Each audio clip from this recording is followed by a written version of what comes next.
Hi, it's me again with Corel Tips and Tricks.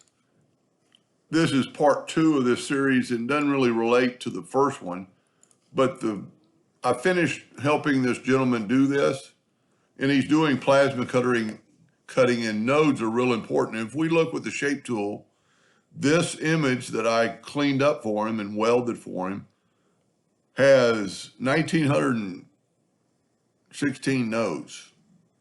Well, with one click of a button, I turned it to 472 nodes, and all the nodes that are unnecessary are gone.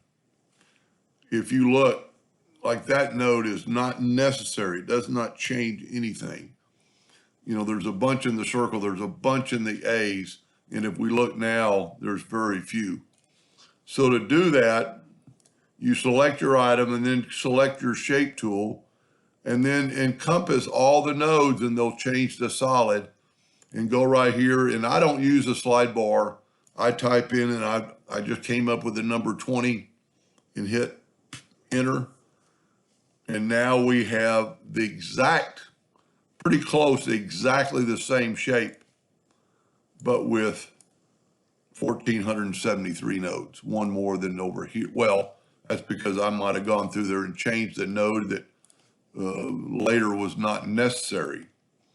You know, quite possibly, you know, like this node right here might not be necessary. It changed it just very little.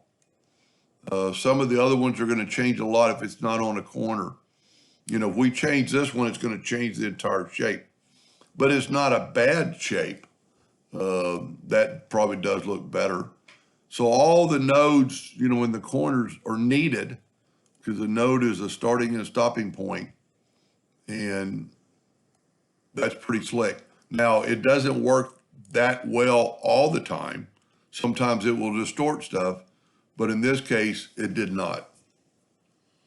Hope that helped a little bit. Thank you for watching.